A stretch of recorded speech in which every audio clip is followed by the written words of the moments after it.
Swakto! Swakto! Ang pag-success raw sa negosyo ay hindi instant. Kailangan imekos-mekos, tamang timpla at tamang pagkakataon hanggang sa sumakses. Kaya naman ang negosyo ng young entrepreneur na si Carl Calderon, pwedeng-pwede daw sa mga mahilig magmekos. Just mix and bake nga raw ang kanyang paandar at mayroon ka ng panindang donut, waffle corn dog at marami pang iba. Alamin nga natin ang kanyang swaktong negosyo ni Carl Calderon na Olives Food Solution dito sa swakto ng DZWB Super Service. Carl, magandang umaga! Magandang umaga po sa akin sa DZWB. Ayan, maraming salamat sa pagkakataon. Ibahagi mo sa amin ang iyong ikangay swaktong kwento. Umpisan natin, Carl. Paano mo naisip tong ganitong idea? Kasi alam mo, mami, yung ganitong klaseng idea, yung i-flex sa atin ni Carl, ito yung mga pwede sa mga nagsisimula pa lang eh. So siya na bahala, siya yan na may magsusupply ika nga. So paano nagsimula yung ganitong idea mo, Carl, na magnegosyo ng ganito? Nung pandemic po, marami pong bumibili ng mga baking products tulad ng flour. Pero nung patapos na po yung pandemic, wala na pong bumibili. So sabi ko, baka masira lang yung mga harina, mga asukal. So, pre-process ko na lang po ito. Nakagawa po ako ng different products using those ingredients po. So, ngayon po, supplier na po ako ng mga premixes tulad ng waffle mix, donut mix, takoyaki mix, corn dog mix, at puto mix at marami pa pong iba. Pati puto meron. Diba? Para sa mga ikangay limited lang yung oras na yun yung ino-offer niya. Pero ikaw ba nag-aral sa yung ganitong klase ng ng negosyo, Carl? Wala po akong background sa ganitong uri ng negosyo. Ako po ay management accounting graduate after ho ng college. Nagnegosyo na po ako. Pero paano ka nagkaroon ng idea sa pagnenegosyo? Yung mga magulang ko rin po kasi ay negosyante. So, yun. Nakuha ko rin po yung ganitong diskarte mula sa kanila. So, sina nanay at tatay ay nagnenegosyo din. Pero yung ganitong linya, sabi mo pandemic days. So, yun ba talaga yung inaay mo that time na gusto mong pasukin na negosyo, Carl? Hindi po. Wala po akong intensyon na magnegosyo sa totoo lang.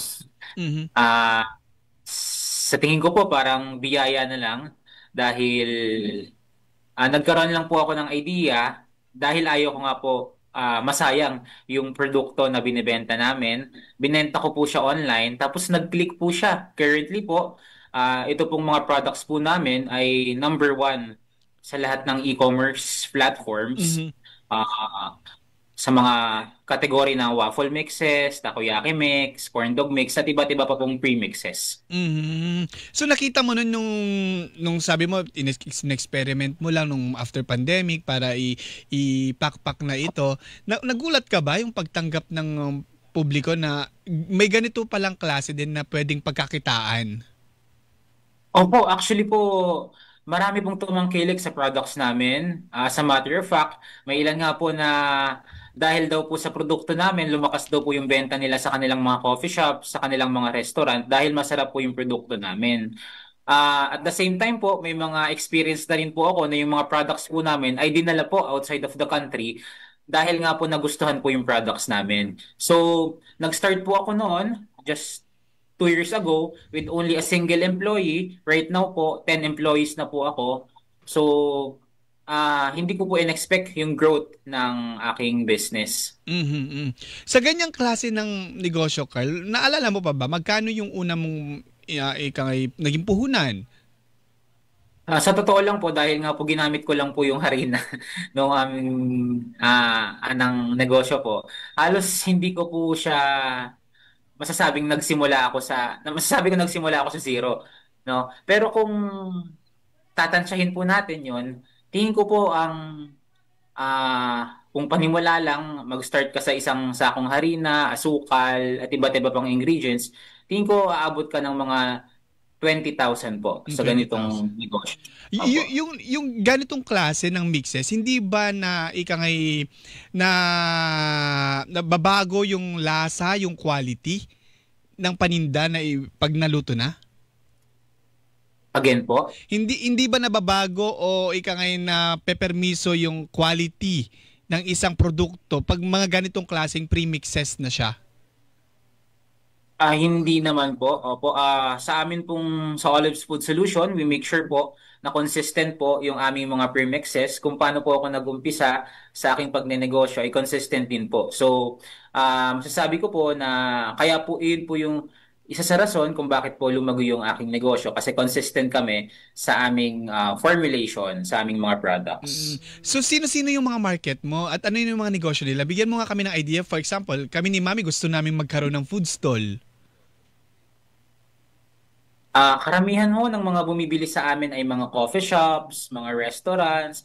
Meron din pong mga small na mompreneurs na gusto lang din pong mag-umpisa ng maliit na negosyo sa kanilang mga bahay. Mhm. Ah, ayun po, meron din po kaming mga resellers na tumatangkilik sa aming produkto.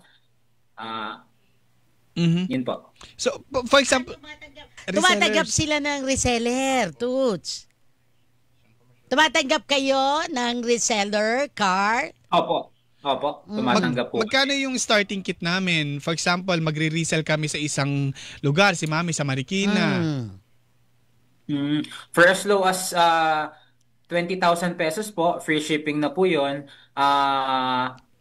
Pwede na po kayo mag-resell ng aming different products. I'll make sure naman po na yung products po namin ay mas cheaper po compare po sa mga competing products namin. At guaranteed po ang quality ng aming products. So these May are some of the examples po na meron ako ngayon. Oh, may tanong lang ako, Charles. Ako mahilig din Carl, ako mami. Carl, mahilig din ako magluto, no? Pero hindi ako gano'n sa baking. Kasi nga, di ba, dahil nga dun sa mga ganyan-ganyan, kasi sa baking talagang measurement yan Measurement eh. yan, Yes, oo. Toots. So ngayon, kung bibili ako sa iyo, yan, yung pinapakita ni Carl na premix. So may instruction din ba kung paano gagawin ko? Halimbawa, kung Opo. ang kukunin ko sa iyo, premix ng donut o kaya premix ng waffle. Corn dog ka kasi O Korean kaya ka, di corn ba? dog dahil Korean. Halimbawa, corn dog. So may instruction kung paano ko magagawa yung corn dog ko, Carl? Opo, may instructions po. Nakasulat na po dito ng detalye. Pati po, hindi lang po makasisigurado po kayo na halimbawa po, bibili po kayo ng flour. Kung kayo gagawa mismo, mas makakamura po kayo sa products kung bibili na lang po kayo sa amin kung kaysa gagawa kayo ng inyong sariling ingredients para dito. Saan ba po pwedeng umorder? Pero hindi, kumbaga, hindi ako mag-apply ng reseller. Kumbaga, parang personal ko lang, Personal, Toots. So, gusto kong Apo. itry. So, saan ako makakabili ng iyong mga premixes, Carl? Kami po ay may Facebook page. Bisitahin nyo lang po ang Olives Food Solutions sa Facebook. At pwede nyo rin po kaming kontakin sa aming SMS or Viber 0961-0625-749. Kami rin So po ay magme-message available lang sa... ako. Oo. Opo. Magme-message lang doon, Carl. Opo. Tapos may nabalitaan kami, Carl, dahil sa ganitong negosyo mo, bonggang-bongga na daw ang kita mo. Maari mo ba i-share sa amin? Magkano na ba kinikita ni Carl?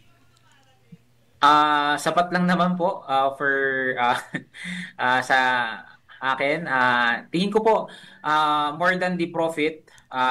Nakatulong po ako sa mga empleyado ko and that is something that I am thankful for na po. Correct. Ayan. Diba? Yun ang maganda, Oo. nagkaroon At ka the na. young age po, kahit papaano po marami na po akong natulungan and tingin ko po natulungan ko rin yung sarili ko kasi napapaaral ko yung sarili ko dahil dito. Ilang taon ka na ba, Carl? 24 po. Ay, Young talaga. entrepreneur nga. Yes. So, di ba? Galing. Nakakatuwa, Toots. Diba? So kung ikaw meron din gustong ibahagi na mensahe sa mga kapuso natin na katulad mo, young entrepreneur, na gusto ring magnegosyo, ika nga, ano yung gusto mong mensahe sa kanila at ibahagi ng sikreto ng iyong negosyo? Go ahead, Carl. Ang maibabahagi ko lang is sa pagdating sa negosyo, lalo na sa panahon ngayon, mabuting maging creative tayo, humanap tayo ng paraan para gumawa ng mga produkto na alam natin na kikita. Kasi marami na tayong access sa kaalaman sa panahon ngayon dahil Correct. nga sa internet. So, magandang gamitin natin ang mga resources na ito para kumita tayo. Lalo na tayong mga kabataan na alam naman natin na marunong tayo gumamit ng teknolohiya. Kung dahil sa technology na ito, dahil nga ako'y Gen Z, napatunayan ko na through these platforms ay pwede tayong kumita at umunlad ang buhay. Yun po. Naman. Uy, more power, Carla, sa iyong negosyo. Napakaganda. At naway marami ka pang matulungan na makapuso natin magkaroon ng trabaho at mapalago din ang kanilang mga negosyo. Good luck, Correct. Carl! Opo. Ayan po mga kapuso, si Carl Calderon, ang may-ari po ng Olives Food Ang galing, Solution. 24 years old to. Di ba, Mami? Diba? Tapos nagsimula lang siya dun sa kanyang naisin lang na ma-dispose niya, yung maibenta pa rin. Kasi nga, di ba, ang sinusupply lang naman niya noon, harina, asukal. Magkaiba, di ba? Bukod nung pandemic, natapos pandemic, wala. So, hahayaan mo lang ba yun mabulok? Siyempre, hindi. So, gumawa siya na nag-isip. O, di ba? Mindset ba? Doon pa siya nag-click, Toots. Di ba? O, diba? Ganyan mga kapuso, di ba? May sabi nga namin parati ni Mami Norilyn, ni Ma'am Nori, gugulatin ka ni Lord.